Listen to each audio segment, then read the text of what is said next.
punya copy paste tu undang-undang terpakai adalah negara lain tu. Oh, ini level lain. Itu jenis macam ni lah kan. Nak tanya kawan-kawan tenancy agreement contoh tak ada. Kan tanya dalam grup senyap. Lepas tu dia pun Google tenancy agreement. So keluarlah tenancy agreement contoh penuh. Yang pertama tu dia ambil. Yang pertama bawah semua. Untuk Arkansas. Bawah Arkansas tu. Wah, itu sedap.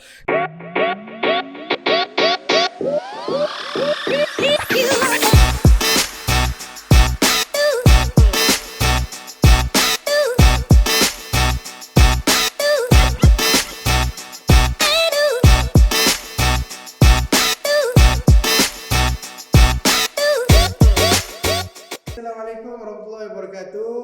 Selamat datang tuan-tuan dan puan ke podcast Airman Time bersama dengan para tetamu jemputan. So hari ni kita nak cerita dalam video ni pasal salah satu isu yang viral baru ni Cerita pasal tanah lah. Cerita pasal bagaimana drastiknya, betapa kejamnya seorang pemilik rumah, seorang tuan rumah yang mengunci penyewa dia.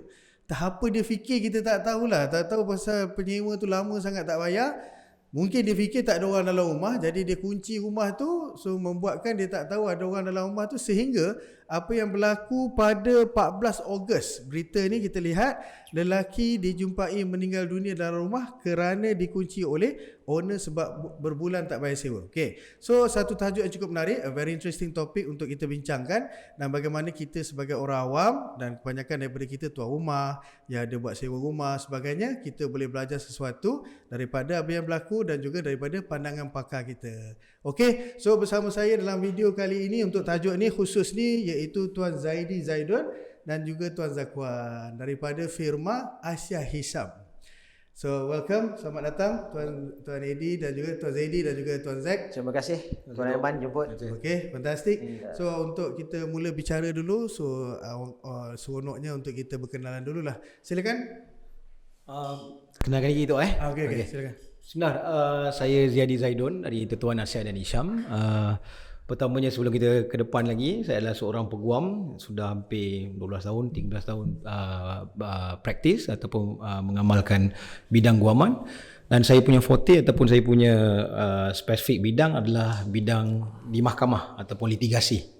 Saman menyaman, sefahalkan saman, kes-kes jenayah, kes-kes syariah, kes-kes hartanah yang masuk dalam mahkamah, biasanya saya akan handle.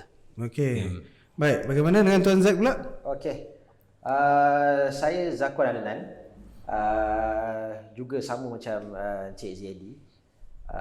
Dah 10 ke 11 tahun lah saya beramal sebagai peguam ni. Niche area saya atau expertise saya lebih kepada undang-undang hartanah dan pusaka. So bermacam-macam lah kes-kes yang kita jumpa. Daripada sesenang-senang kes subsil sehingga serumit-rumitnya.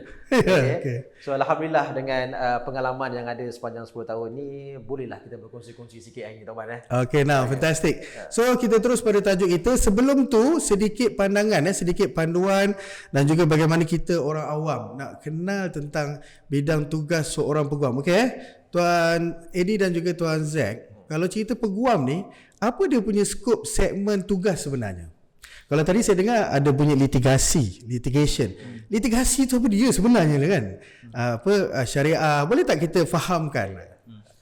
Kalau secara dasarnya, kalau nak senang, peguam ni is a peguam, okey, tetapi kadang-kadang bidangnya boleh berbeza-beza, okey. Ramai orang tu sebab kalau selalu saya dengar bila orang kata kalau peguam ni kena pandai cakap, kena pandai masuk mahkamah, tak semestinya. Sebab peguam ni ada banyak bidang. Ini baru bidang-bidang yang kita panggil bidang-bidang yang common. Maknanya bidang-bidang saya senang cerita lah, bidang peguam yang masuk mahkamah, saman menyaman dan sebagainya. Zack lebih banyak kepada property, commercial. Kalau satu sudut tu yang saman menyaman tu dia panggil apa? Segmen apa dia panggil tu? Kita panggil litigasi. Biasa kita panggil litigasi. Tuan-tuan puan kalau dalam bahasa kalau bahasa masyarakat dia panggil apa litigasi ni? Litigasi kalau dalam bahasa Melayu litigasi. Tapi sama menyaman lah. Sama menyaman lah, lebih senang kot. Bukan vertigasi ke apa? Bukan vertigasi. Bukan vertigasi dan lain, tapi sama menyaman. Cuma sama menyaman ni dia daripada satu sudut. Tapi kadang-kadang orang tanya habis kes jenayah buat tak buat. Sebenarnya kalau masuk litigasi dia buat. Kes jenayah, kes syariah. Kalau nak senang untuk pemahaman semua, masuk mahkamah. Maknanya memang masuk mahkamah, lawan dalam mahkamah dalam cerita Korea tu kan. Dalam cerita Samarinda. Dalam cerita Samarinda tu. Sampai dia buat apa private investigation. Ada saksi bercakap dekat dalam. Lepas tu mungkin kalau nak dimudahkan, itulah terma kalau tengok dekat pejabat peguam bela dan peguam cara. Advocate and solicitors. Okay. Macam saya ini, saya dah lama tak pakai black and white. Hari ni pakai black and white pun lengan pendek. Memang tak masuk mahkamah lama dah. Okay. So kita classify diri kita ni sebagai peguam cara. Okey, yang mengutus dan menguruskan semua surat cara pindah milik, surat cara pembiayaan. Okey. So dua sudut besarnya, yang pertama mahkamah, peguam bela. Kan? Kalau pendakwa bukan? Pendakwa dan side. Maknanya dia ada bahagian government lah. Government yang bahagian pendakwa. So siapa nak bela? Kalau seorang tu yang dia dapati kalau pada kita tak bersalah dan sebagainya, peguam ni lah. So satu skill, satu kemahirannya itu peguam bela. Peguam cara ni dia macam atur cara lah. Atur cara. Kalau ada word tu kita panggil apa? Conveyancing. Bila yang menguruskan kontrak. The words conveyancing tu kata akalnya conveyance, menyampaikan. So dia akan menyampaikan whatever hasrat, intentions of the parties yang di dalam satu surat cara tersebut lah. Kalau macam pembeli, aku nak nama aku ditukar kepada nama aku mengikut cara yang tertentu. Itulah maksudnya conveyancing. Alright. Tak kisahlah kontrak ke, tenancy agreement ke, SMP ke. Dia boleh berlaku tak satu peguam tu dia mahir dua-dua? Dalam dunia dia fokus dua-dua ataupun memang kalau kita nak lihat, kalau saya nak engage dengan satu peguam tu kan, kalau saya nak engage peguam tu saya kena tanya, awak ni mahir peguam bela ke ataupun awak mahir peguam cara? Secara undang-undangnya tidak ada yang membezakan yang very literal. Maknanya kalau saya boleh kata, saya tak boleh buat conveyancing ataupun Zack tak boleh buat peguam bela ataupun masuk mahkamah. Secara literalnya tak ada pembahagian tu. Except tu ada beberapa contoh macam trademark agent. Saya juga trademark agent, tapi itu perlukan lesen khas. Peguam sebagai trademark agent. Sebab tu company secretary, peguam sebagai company secretary. Itu lain. Peguam civil dan peguam syari'i. So itu tidak boleh kita panggil intertwine. Maknanya dia tak boleh buat, dia tak boleh. Tapi kalau dalam kes kami berdua ni sebenarnya boleh. Cumanya tu dalam Malaysia ni ataupun dalam dunia ni tu, kita kan ada kepakaran masing-masing. Semua orang ada anugerah yang diberikan Tuhan. Setiap set of manusia mesti ada kepakaran masing-masing. So somehow dia ada pengkhususan masing-masing lah firma tersebut Sebab tu ada juga firma yang diletak firma ini sebagai boutique firm. Nama dia boutique firm. Untuk apa? Untuk property, untuk trademark. Dan malahan dia punya team support pun banyak fokus kepada direction focus dia tu lah. Tok, kita terus pada tajuk kita pasal tuan rumah ni kan. Saya suka mulakan dengan tajuk tentang apa hak tuan rumah. Kalau saya dah mulakan satu tenancy agreement kan, perjanjian sewaan, contoh selama setahun, sewaannya RM800. So sepanjang sewaan tersebut, apa hak saya sebagai tuan rumah? Kalau kata kita ambil satu sudut dulu lah. Satu sudut yang penyewa bayar cantik. Gitu. Dia macam ni tu. Sebenarnya ramai orang tidak sedar bahawasanya hak ini boleh ditentukan oleh banyak macam-macam cara tu. Kalau tanya dengan saya, dekat Malaysia ni masih belum ada satu kita panggil Tenancy Act ataupun nak dibuat. Sekarang tengah bincang-bincang lepas ni akan ada satu akta sewaan khusus untuk sewa rumah dan sebagainya. Buat masa ni tak ada lagi. Kalau tanya saya, kita sekarang ni menggunakan satu akta kita panggil akta kontrak. Semua orang tahu akta kontrak 1950 dan akta itu very very vague. Dia kata kalau cukup terma ni, kalau dah sign semua then okay. So kalau tanya saya tu kebanyakan orang merasakan hak ini adalah satu hak yang subset, maknanya hak dia sama, hak saya sebagai penjual hak saya sebagai owner sama. Saya tak setuju sebab dalam undang-undang, kalau saya rujuk betul-betul tu kalau kita buka semakan betul atau kita buka dalam kalau kita buka precedent case yang lawan kat mahkamah, sepanjang pengetahuan saya lawan kat mahkamah, hak ini ditentukan oleh agreement. Cuma tapi dalam agreement, contoh tu tadi tu kata kejam kan tadi, owner tu kejam. Let's say lah kalau kita bagi contoh tu dalam agreement tu kata kalau awak tak bayar saya boleh kunci dan biarkan anda mati kelaparan di dalam kan.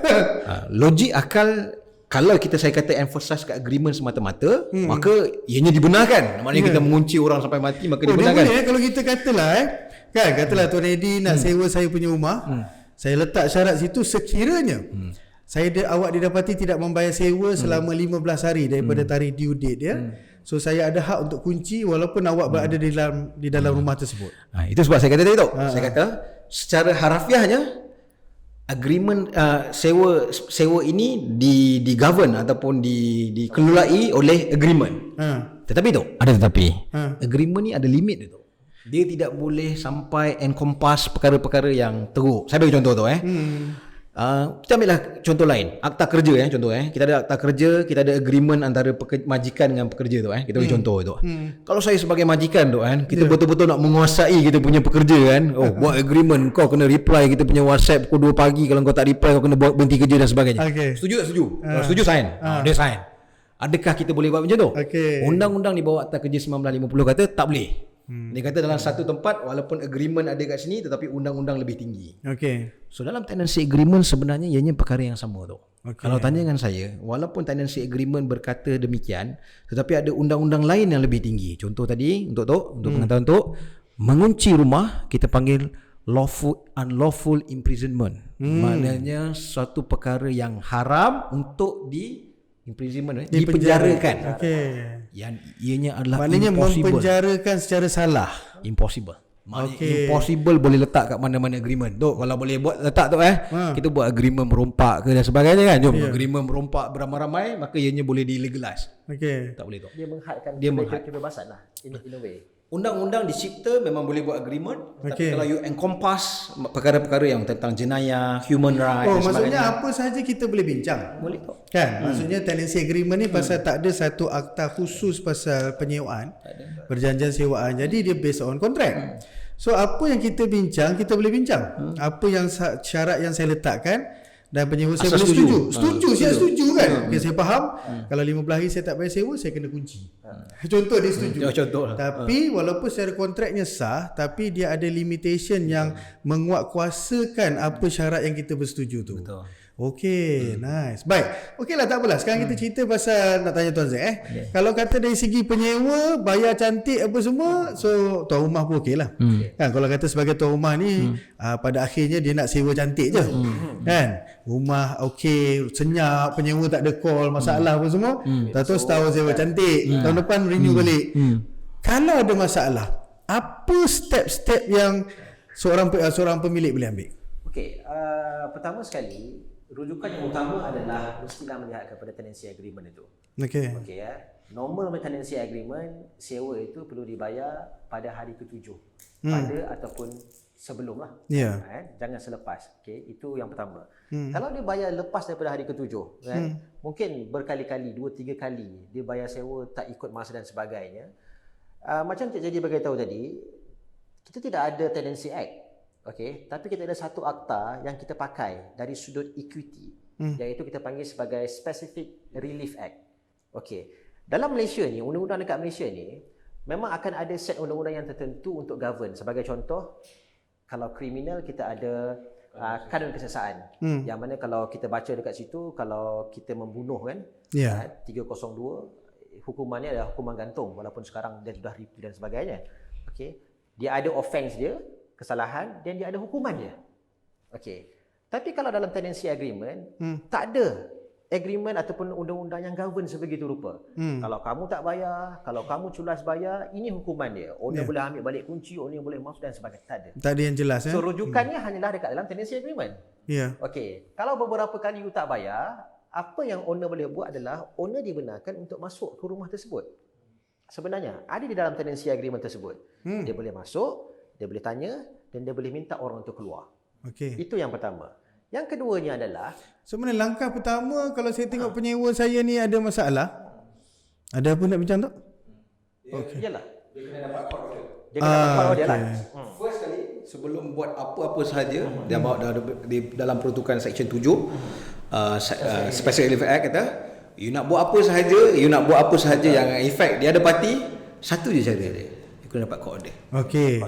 Banyak cara lah. So kalau kita ni lah bercerita pasal kita orang awam kan, kita dah bercakap satu bahasa alien dah ni tuan-tuan. Kita dah orang dah mula nervous kata kan. Okeylah, kita bagi jelas lah. Saya sebagai tuan rumah sekarang ni, penyewa saya banyak masalah. Call tak jawab kan, orang saya pergi tak buka pintu padahal kita dengar ada bunyi TV dalam tu. Soalan yang pertama, kalau saya ada kunci spare, boleh tak saya masuk? Okay, saya rasa saya boleh jawab soalan tu. Okay, pertamanya Tok dekat Malaysia ni Tok, best ialah saya boleh kata ada best ada yang tak best. Okay, kita tengok daripada kita punya side perspektif lah Dekat Malaysia ni kita melindungi hak tenant, penyewa Cuba kita bayang Tok daripada sudut lain penyewa dah bayar deposit 6 bulan, kemudian dah renovate seperti yang dibenarkan oleh owner dan sebagainya, tiba-tiba dah apa semua, dia dah bayar sewa cantik, tiba-tiba owner nak jual rumah tu. So bila owner nak jual rumah tu, pembeli pula dia tak nak bagi orang tu sewa. So kita tengok daripada sudut tu, macam mana pula kalau macam ni, kita rasa penyewa ni terseksa dan teraniaya kan. Kalau tanya saya dekat Malaysia ni tu, kita lebih banyak kepada penyewa. Sebab tenancy agreement ni dia ada had dia. Had dia adalah tidak boleh mengenaya ataupun tidak boleh mengenakan apa-apa kepada penyewa. So kalau tanya saya secara undang-undang asas memang kita lebih banyak ke penyewa. Namun begitu tu. Kalau Tok tanya dengan saya kalau penyewa ini banyak masalah banyak masalah, tak bayar, call pun tak angkat apa semua. Sebenarnya ada satu set of kelebihan kepada owner yang owner boleh ambil tindakan. Tapi ada satu syarat. Syarat ni tak ramai orang buat. Syarat dia adalah agak-agak judgement daripada mahkamah. Kena dapat court order daripada mahkamah. Tok, saya boleh kata ramai orang tak tahu kita boleh jual barang-barang penyewa. Kita boleh halau keluar penyewa dengan polis sekali Polis boleh buka boleh buka mangga dan halau keluar. Maknanya kalau penyewa tu dalam rumah, kalau kita dah dapat court order tu. Court order ni maksudnya kalau bahasa Melayunya perintah mahkamah. Perintah mahkamah. Maknanya kita masuk dalam tajuk tu kemudian. Ceritanya kalau adanya satu surat yang sangat powerful ni yang dinamakan sebagai court order ni, perintah mahkamah ni, so dia akan jatuh kepada beberapa perkara yang boleh dibuat lah. Boleh dibuat. Yang tak boleh dibuat kalau tak ada court order. Betul. Nak pecah masuk, nak buka, nak pergi ambil barang dia, nak jual. So semua ni dibolehkan dengan court order. Okey, so maksudnya apa tindakan sendiri nak buat tu consider salah lah. Salah tu. Okey, kalau kata kita masuk sudut tajuk ni. Kan ada kan macam perangai penyewa, pemilik rumah kan, dia taktik dia. Okey, fine, tak nak bayar, dia pun pergi hantar kontraktor seorang potong api dia. Macam mana tu? Okey. Tok, sama. Kalau tanya dengan saya tengok daripada Limitation Act ataupun saya kata undang-undang yang govern perkara ini, dia kata perkara itu tidak boleh dilakukan kalau tidak ada court order. Tapi ada tips, ada trik. Okey. Tips dan trik dia tu, letaklah nama dekat nama owner. Api dengan air tu letak atas nama owner. Dia tertunggak atas nama owner, apa yang akan berlaku? Dia kalau saya punya rujukan TNB mengatakan kalau ada tunggakan dia ada keluar notis merah, dia keluar notis merah. Dan sekiranya TNB yang potong, maka ianya adalah sesuatu yang normal, sesuatu yang biasa. Hak TNB lah. Hak TNB untuk potong. Pasal TNB punya tenant lah maksudnya. Nama owner. Itu nama owner. Tapi ada panduan daripada TNB. Anda bimbang bil tunggakan anda tinggi kerana penyewa, tukarkan sekarang nama akaun ke nama penyewa. Tapi tak betul tu. Sebab kalau dapat nama penyewa, bagusnya TNB buat macam tu untuk owner hilang, maknanya kita panggil hilang liability. So lepas tahun ada ni, itu mungkin bagi saya kalau amount terlalu tinggi lah, macam kilang misalnya ataupun yang tinggi-tinggi. Tapi kalau yang amount rendah-rendah tu, my suggestion is lebih baik letak nama owner. Sebab owner ada panduan yang bagus. Maksudnya kita kan kalau orang kebanyakan ni adalah buat investment sikit-sikit. Kan kita duduk rumah teres, adalah satu apartment satu, kita buat investment. So biasanya orang melihat panduan dan juga nasihat daripada TNB, takut berlaku tunggakan dan sebagainya. Yelah kadang-kadang TNB saya perasan ada 1 sampai 3,000 tak potong-potong. Mungkin lambat pergi, orang tu datang nak potong susah ke sebagainya, sampai 3,000 member pun tak tahu tengah malam keluar. Kalau yang kebiasaannya itu kes-kes yang melibatkan rumah-rumah high rise tu. Sebab kan rumah-rumah yang apartmen, kondo dan sebagainya. So sekarang ni pula dalam keadaan tuan-tuan puan, kita tengok yang mana kita boleh buka akaun TNB nama kita, rumah tu memang rumah kita, SMP kita, dan kita boleh buka secara online. Ada apps sekarang kan TNB, kita masukkan nombor akaun tu, kita boleh monitor TNB dan juga Syahbaz bila air tu daripada online saja. Kalau tengok tak boleh, dia tak bayar ke sebagainya, awal-awal lagi kita boleh signal. Okey, satu panduan yang cukup bagus. So maksudnya perkara yang sama lah kalau kata cerita air kan. Syahbaz pun sama juga. Saya rasa dia kena tengok niat juga tu. Kenapa sebab kalau orang tu takut tunggakan bil api bil air, dia takut. Maknanya dia tak nak bayar tunggakan bil api bil air, dia takut ada banyak-banyak tunggakan. Lebih baik nama tenant. Sebab dia boleh elakkan liability. Okey. Kalau orang tu takut tenant dah setahun 2 tahun tak keluar-keluar rumah, tak bayar-bayar api air, tak bayar sewa, dah tak keluar-keluar rumah, nanti takut, then dia kena jadi nama dia sebagai owner. So saya tengok ni daripada dua side tu lah. Maknanya niat yang mana. Kalau tanya dengan saya, kalau you punya ketakutan adalah tak bayar api air, maka you kena biarkan nama tenant. Okey. Tapi kalau ketakutan you adalah takut dia susah pula dia suruh dia keluar. Dia culas sewa tak keluar. Okey. Baik, nice. Tapi itulah, apapun saya rasa jangan terlalu ekstrim lah kita bila itu ada limit dia. Kita buat benda kan. Kena ada limit dia. Oh iyalah, tapi at least pada sudut masyarakat. Yes, yang ada investment kecil-kecilan apa semua ni kan.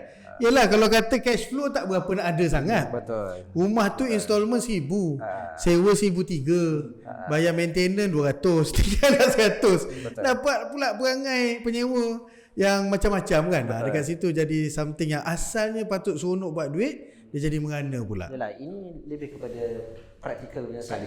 Kalau cakap pasal undang-undang, nak cakap kalau you culas bayar sewa, you boleh claim double sewa dan sebagainya. So benda-benda itu teori lah. Okey. Kan? So susah untuk kita sampai ke situ. Boleh. Kan? Owner ni dia nak lebih cepat je. Kawan saya call semalam daripada Dubai. Bro, aku punya rumah dekat Salak Tinggi ni dah 3 bulan. Tak bayar sewa. Okay. So apa nak buat sekarang ni? Okey, notis dah hantar, letak kat depan pintu, semua tak nak buat apa. Dia buat dek je. Okey, semalam dia balik, kita call tenant, hantar satu lagi notis daripada lawyer, agree untuk keluar dalam minggu ini. Okey.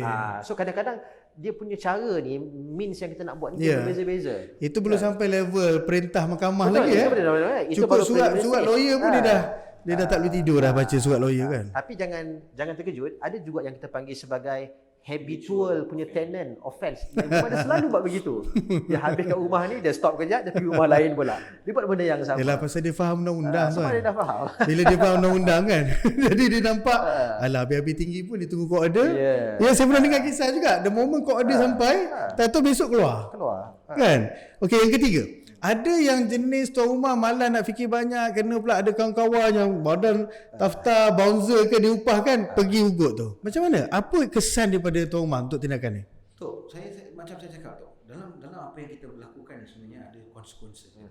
Kalau tanya dengan saya, kalau pergi kepada ugutan, unlawful imprisonment, memenjarakan secara salah, saya boleh cakap tu, ramai orang tak sedar dia punya hukuman tu dia boleh jadi sebat penjara. Kalau kita berbalik kepada kita panggil section 302 sebenarnya boleh hukuman gantung. Is it berbaloi? Untuk apa yang kita lakukan ni, berbaloi untuk tu. Cuma kalau orang tanya saya kan, habis apa means yang ada? Sebenarnya ugutan masuk dan halau barang apa semua ada. Cuma kena dapat perintah mahkamah. Macam saya cakap. Bila ada perintah mahkamah tu, tak payah cari kawan-kawan yang ada badan sedap-sedap pun. Pergi dekat, kalau dah ada perintah mahkamah, polis akan follow, bailiff akan follow, pegawai mahkamah akan follow dan sama-sama buka dengan undang-undang sekali tu. Kemudian boleh ambil barang dengan undang-undang sekali jual. Dan saya tak cerita lagi sebenarnya boleh claim double tu. Sewa kita tu boleh double. Kemudian boleh so sekarang kita dah masuk dalam level tu lah. Cuma satu tu kita sebelum pergi kepada bagaimana nak dapat court order. Saya rasa setakat ni kalau siapa yang follow video ni, dia dah memang somehow dah mula faham apa sahaja tindakan sendiri jawapannya salah. Kan, force imprisonment, potong api air tak pasal-pasal, bawa bonzer. Satu yang seronok tu, saya pernah dengar satu tip ni lah. Orang tua-tua bercakap tau. Dia kata kalau nak keluarkan penyewa ni sebenarnya senang je. Kan, kau cari bomo seorang, suruh letak jin, hantar jin. So undang-undang pun tak tahu nak buktikan macam mana. Dia jadi kawan tu sebelum ni senyap duduk rumah tu kan. Tapi takut lepas tu pula dia nak keluarkan jin tu pula susah tau. Keluarkan jin tu pula. Nak order court order tak boleh masuk. Tak boleh keluarkan jin tu pula kan. Okey lah. So sekarang kita pergi kepada tajuk. Okey, yang memang saya rasa setakat ni orang dah mula faham. Hak sebagai tuan rumah, hak sebagai penyewa. Okey, tajuknya sekarang ni macam mana nak dapatkan court order tu. Saya dah ada satu penyewa yang pening kepala, saya tengok dia ni, saya tengok tunggakan api air tinggi. Lepas tu sewa dah tak bayar 3 bulan. Pergi cakap baik-baik pun buat tak tahu. Saya silap kena marah. Aku ada duit nanti aku bayar lah. Apa kau yang kau sibuk sangat ni? Abang tak, kita pula jenis lembut, lurus kan. Alah tak apalah, nanti Allah ganti. Abang tak kan? Okey, kalau nak dapatkan court order tu macam mana? Itulah tu. Pertamanya kalau sebelum kita nak dapat court order tu, sebab kita cuba nak mengelakkan kos lagi tinggi tu. Okey, kalau tanya dengan saya tu, kalau kita, saya bagi contoh lah tu kalau kita kemalangan, kalau ada na'udzubillah min zalik, tapi kalau ada berlaku kemalangan tu bila berlaku kemalangan kereta A dengan kereta B berlaku kemalangan, tak ada saksi, tak ada CCTV, tak ada dashcam, tak ada apa tu, Tak ada. Bila pergi ke mahkamah tu, bukan senang nak membuktikan dekat depan yang Arif siapa salah tu. Okay. Ni orang A kata B salah. Kenapa B salah? Oh, dia bawa kereta masuk jalan saya. Lepas tu B kata ni salah, A salah sebab dia bawa kereta masuk jalan saya. Dan hakim yang Arif hakim tak ada kat tempat kejadian. Untuk kalau tiba-tiba dia tengok depan mata dia tu tiba-tiba kereta berlanggar. Ni salah, dia senang. Untuk kes yang sama tu, cuba kita bayangkan kalau tiba-tiba kita ada dashcam. Kita ada CCTV. So bila kita ada dashcam tu kes ni bila kita bawa ke mahkamah, dia jadi lebih mudah tu. Dia tunjuk, okey yang Arif, ini saya ada bukti video. Sila tengok bukti video ni, maka siapa yang salah. So yang Arif hakim boleh immediately memberikan keputusan. Mari kita samakan dalam kes kita ni. Okay? Silakan. Kalau kita nak dapat perintah mahkamah tu tapi orang kata perintah mahkamah susah, panjang, kos tinggi, lawyer mahal dan sebagainya. Soalan yang paling penting untuk agreement yang you buat mula-mula tu, pakai undang-undang mana? Saya boleh kata tu saya ada banyak tengok undang-undang apa yang last kita tengok tu, undang-undang State of Arkansas. Dia kata dia punya copy paste tu undang-undang terpakai adalah negara lain tu. Ini level lain. Itu jenis macam ni lah kan. Nak tanya kawan-kawan tenancy agreement contoh tak ada. Tanya dalam grup senyap. Lepas tu dia pun Google tenancy agreement. So keluarlah tenancy agreement contoh penuh. Yang pertama tu dia ambil. Yang pertama Untuk Arkansas. Bawah Arkansas tu. Wah, itu sedap. Isunya adalah perintah mahkamah ini perlu ada tenancy agreement yang powerful. Okay. Kalau tanya saya, kalau tenancy agreement you powerful, which is very powerful. Apa powerful tu adalah you ada termination yang ada klausa boleh rectify ataupun tak boleh rectify, boleh betulkan balik atau tak boleh betulkan balik. Kalau dibetulkan balik, deposit perlu dibayar balik semula ataupun tak. Okay. Kalau tutup, maknanya okey sekarang ni kita nak tutup, bagaimana cara kita nak bagi notis, kemudian siapa guarantor dan sebagainya. Kalau solid tu, perintah mahkamah ini adalah semudah summary judgment. Summary judgment ni kalau saya tanya dia macam shortcut tu. Kalau kita tengok dalam cerita Korea, cerita Samarinda tu okay, kalau lawyer tu nak lawan kat mahkamah sampai nangis-nangis lah orang tu kan, kita nak panggil macam Tok Man kan, kita panggil jadi saksi kan. Pada sekian-sekian tarikh semua dah jadi macam takut lah. Adakah ketakutan? Semua orang ingat sampai ke situ. Dia akan berlaku macam tu kalau you semua verbal, agreement verbal. Sign agreement dengan anak dia dah 18 tahun dulu, tahun ke-19 sebenarnya tak ada agreement. Dan pihak satu lagi akan melawan. Pihak tenant tu akan melawan. Dia kata dia ni pun tak solid. Apa yang tak solid? Agreement pintu dia pun dia ni apa? Jadi proses tu akan jadi panjang. Tapi kalau ini pula dalam keadaan penyewa pula yang selama ni sendu senyap, bila kita nak dapat court order dia pula timbul. Dia cek pasal. Dia bagi tahu pula kepada mahkamah, dengar pula side saya pula. Betul. Kan? Selama 6 tahun saya menyewa, ceiling yang sama 6 tahun lepas dah bocor dah dia. Okey. So ceiling tu saya betulkan sendiri, sedangkan structure ialah dia kata structure tu adalah owner. Macam saya kata, siapa kata? Ini semua tenancy agreement. Tidak ada undang-undang menyatakan structure owner, fixture ataupun shuttle adalah kosmetik dan sebagainya penyewa. Itu tidak ada dalam undang-undang. Tapi kalau kita balik kepada soalan tadi, at the first instant, kalau Tok tanya dengan saya bagaimana prosesnya, secara mudah untuk simplifikasi, saya boleh kata pertama kena ada notis. Lepas notis kena ada. Okey, kita masuk tajuk tu lah. Apa langkah yang secara undang-undang saya nak buat kepada penyewa yang masalah? Okey. Pertama sekali adalah notis untuk memperbetulkan. Kita panggil ni notice to rectify. Cara dia adalah buat satu proper notice ataupun surat ataupun apa-apa, tulis apakah kemungkinan, apakah benda-benda yang telah disalah buat. So saya tulis notis ke penyewa. Okey. Apa benda yang disalah? Letter of demand lain Itu lain lagi. Dia notis untuk betulkan kesilapan awak. Betul. Berdasarkan kepada perjanjian tenancy tu. Okey, maksudnya saya tulis satu surat formal notis sebagai pemula langkah. Betul. Maknanya besok kalau sampai peringkat court order saya dah tunjuk dah apa langkah saya dah buat. Betul. Nombor satu, notis apa tadi tak? Notice to remind, to rectify. Notice to rectify. Betul. So dengan ini tuan, didapati tuan tidak bayar sewa mengikut perjanjian sewa kita. Tuan patut bayar tarikh ni. Okey, settle. Langkah satu, senyap. Langkah dua? Langkah kedua adalah kita panggil notice to discontinue. Okey. Kita dah tahu selepas ni kita nak ambil tindakan ke tu? Adakah kita nak meneruskan tenancy tu? Okey. Part ini juga saya tengok banyak owner-owner masih lagi kita panggil dia grey area. Dia kata kalau halau nak cari orang lain susah pula. Siapa nak bayar bulan-bulan? Sekarang ni kita dah firm dah. Tak nak tengok muka dia, kita nak allow. Yang kedua. Kalau yang kedua adalah notice to discontinue tu. Okay. Maknanya dalam agreement telah mengatakan kalau you tak reply dalam masa 12 hari ataupun 14 hari ataupun 21 hari, saya berhak untuk discontinue, menamatkan. Saya dah berhak. Menamatkan perjanjian sewaan tu. Betul. Saya nak menamatkan. Dia dua tu ada tarikh ke? Ada tempoh ke dua tu? Agreement, tenancy agreement ni. Tak, maksudnya daripada notis 1 ke notis 2 tu ada tempoh ke? Kalau dalam agreement yang biasa digunakan ada tu. Ada Adalah. 14 hari. Kalau Okey, dalam tempoh 14 hari tak ada dan saya bawa ke langkah 2. Betul. Iaitu notis menamatkan perjanjian sewaan. Betul. Langkah 3? Okey. Notis menamatkan perjanjian sewaan juga, dia perlu ada satu kita panggil terma-terma yang itulah. Pertama, saya nak kunci ini balik. Contoh, bagi saya vacant possession, saya nak pulangkan access card. Semua kena specify lah tu. Alright. Maknanya saya nak ni pada sekian tarikh ni, sekian tarikh ni, you dah ni. Okey, bagaimana pula deposit? Deposit hari tu macam mana? Okey, tulis. Okey. Siap semua tu kena complete tu. Faham? Selesai itu tu, apa sahaja yang berlaku selepas itu, yang mana kalau dia tak reply tu maka ianya adalah satu kita panggil squatters. Dia duduk secara salah. Dia setinggal, dia duduk secara salah. So part ni baru kita boleh jadi undang-undang seterusnya. Kita boleh jadi trespass, menceroboh dan sebagainya. Bila you dah selesai first part, second part yang lebih menarik. Second part ni adalah kita panggil untuk enforce kita punya right lah. So ada banyak cara. So satu tadi notice, yang kedua pun notice rectify satu, notice to terminate dua. Okey, so sekarang ni masuk gelanggang baru. Yes. Kan pasal awak degil sangat, ketegak sangat, so masuk gelanggang baru. Okey. Gelanggang baru itu dia ada banyak cara. Pertama tu boleh je tanpa dia keluar ambil barang-barang dia dan jual. tapi apa tadi tu? Kena dapatkan court order. Perintah mahkamah juga. Mahkamah. Kedua, dia kunci tu. Macam mana kita nak masuk? Kita boleh masuk tapi dengan ada court order. Bawa polis, bailiff dan sebagainya. Kita boleh saman dia tu tanpa dia keluar pun. Untuk minta baki duit. Maknanya berapa yang ada apa semua 2 kali ganda.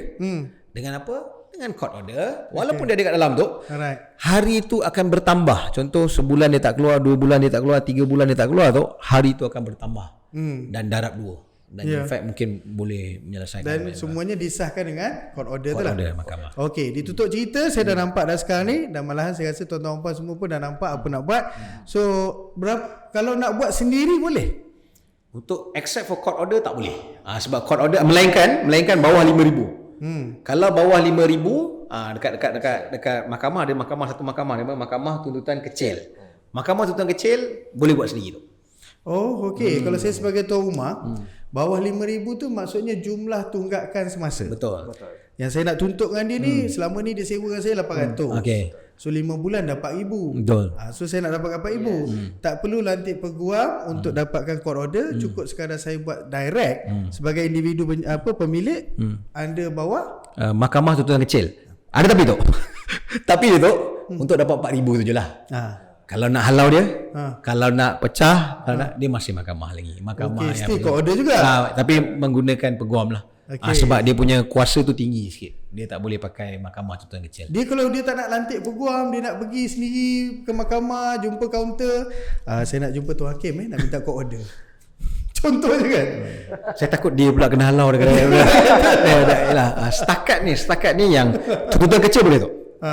Tuntutan kecil boleh. Yalah, maknanya tak adalah istilah di mahkamah individu mewakili dan buat kerja sendiri. Setakat ni tidak ada. Tak adalah, semua mesti diwakili oleh seorang profesional.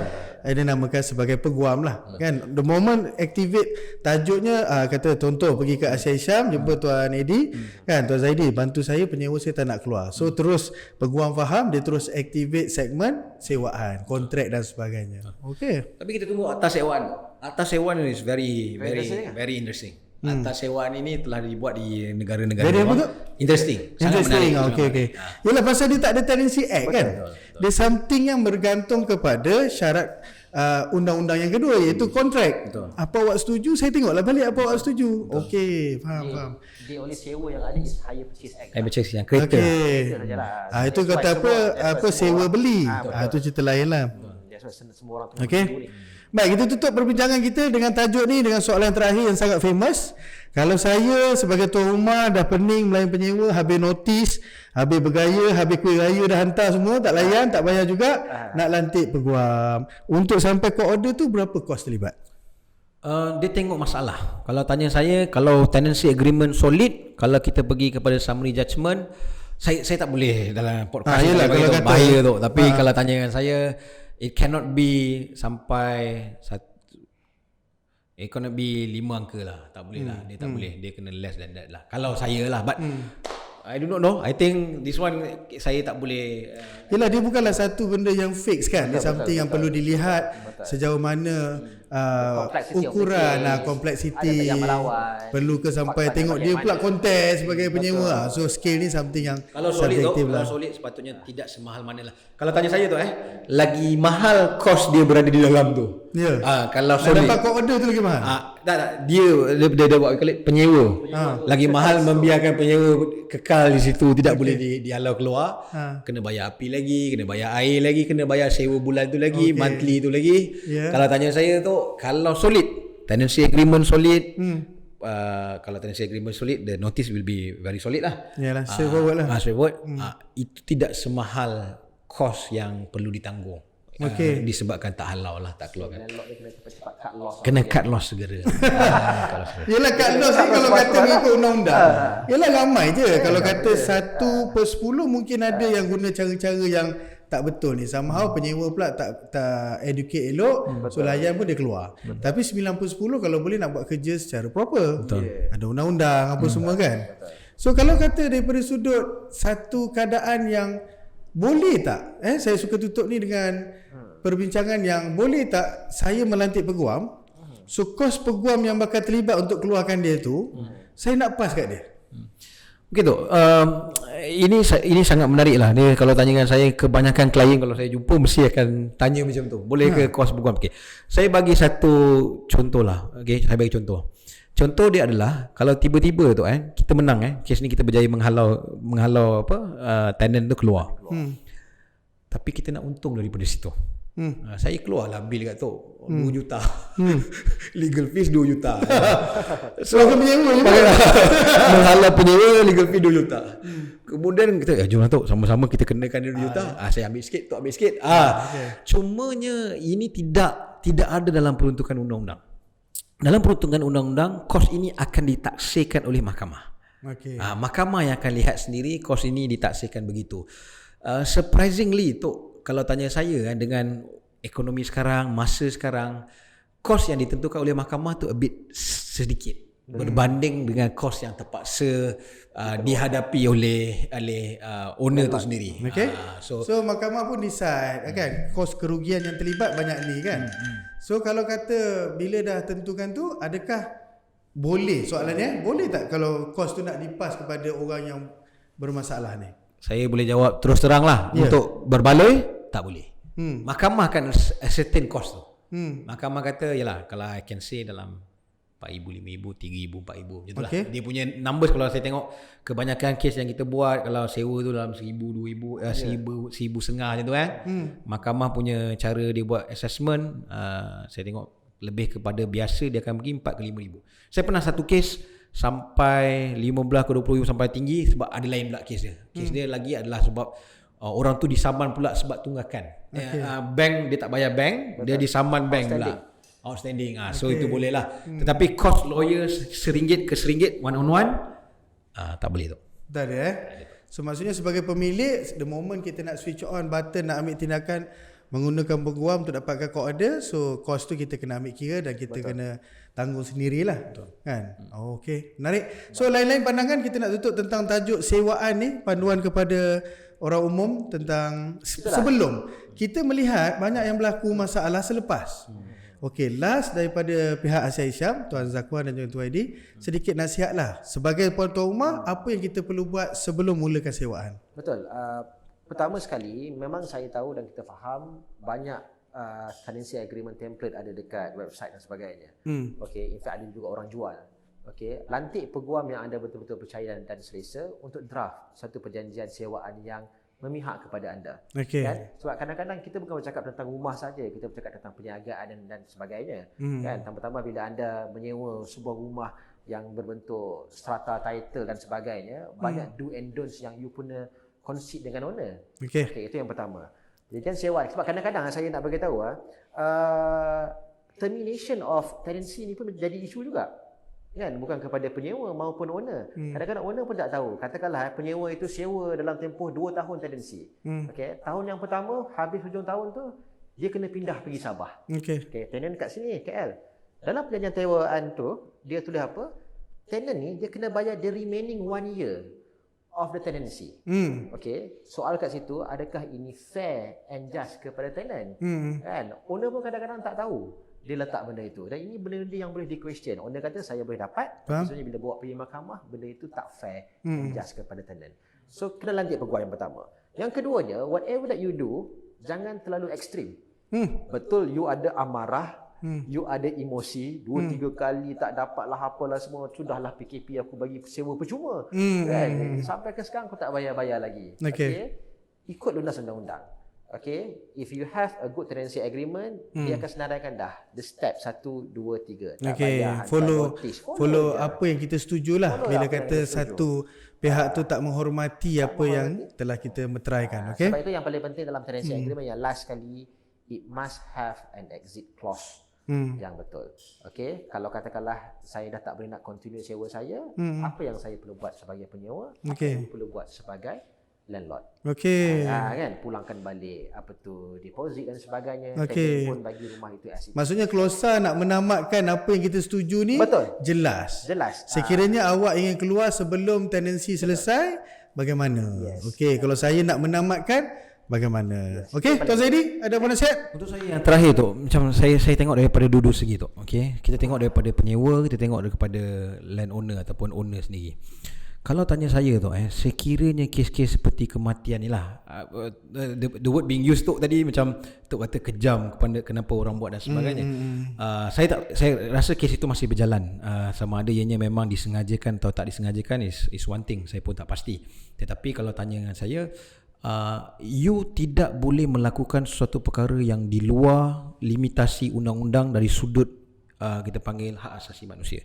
Saya bagi contoh tu kalau kita rasa menakut-nakutkan dengan dengan kawan-kawan yang badan sado dan sebagainya adalah bagus, kena tahu tu ugutan saja tu dia boleh penjara sampai 5 tahun ke 10 tahun. Okey, tak termasuk sebat.